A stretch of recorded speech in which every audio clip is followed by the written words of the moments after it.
Praise the lord my dear friends, good morning. అందరూ బాగున్నారా? అందరూ గృహాల్లో ఉన్నారు కదా. తుఫాను హెచ్చరికలతో, తుఫాను అనే భయముతో ఎవరి గృహాలలో వారు ఉన్నాము.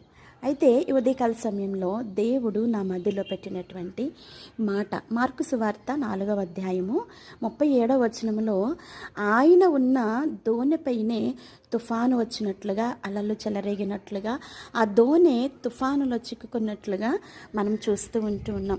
అక్కడ శిష్యులు యేసుప్రభు వారు దోణిలో ఉన్నారని కూడా తెలిసి అక్కడ వారు భయపడినట్లుగా మనం చూస్తూ ఉంటున్నాం. ఈరోజు మనము చూస్తున్నటువంటి ఈ తుఫాను ప్రక్కన పెడితే, మన జీవితం అనే సముద్రంలో అనేక రకాలైనటువంటి తుఫానులు చెలరేగుతూ ఉన్నాయి కదా. రాకాసి అలలు మన పైన కొట్టబడుతూ ఉన్నాయి.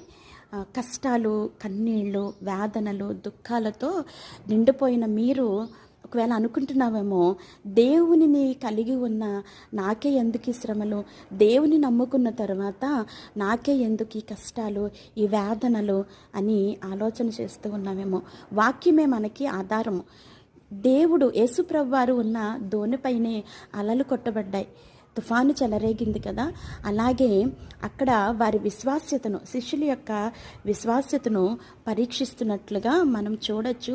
వారి విశ్వాసం అక్కడ బయలుపరచబడింది. అలాగే ఒకవేళ రాకాసి అలల చేత నువ్వు కొట్టబడుతూ ఉన్నామో, కష్టాల కొలుములో ఉన్నావేమో, వేదనలో ఉన్నావేమో, కన్నీటిలో ఉన్నావేమో, ఈ తుఫానులో నువ్వు చిక్కుకొని ఉన్నావేమో, దేవుడు నిన్ను కూడా పరీక్షిస్తూ ఉన్నాడు.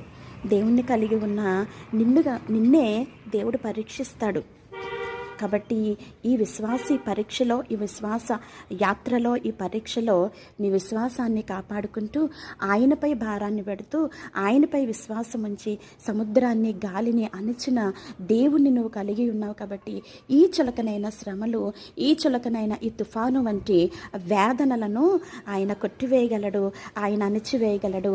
ఆయన నోటి మాటకి అంత శక్తి ఉంది. కాబట్టి తుఫాను వెలసిన తర్వాత వాతావరణం చూడండి ఎంత ప్రశాంతంగా ఉందో, ఎంత నిమ్మళంగా ఉందో. అలాగే ఆ తుఫాను అనేటువంటి కష్టాల నుంచి, శ్రమల నుంచి, వేదనల నుంచి, అగ్ని వంటి శ్రమల నుంచి దేవుడు నిన్ను విడిపించిన తర్వాత నీ జీవితం కూడా ఇంతే ప్రశాంతంగా ఉంటుంది, ఇంతే సుందరంగా ఉంటుంది.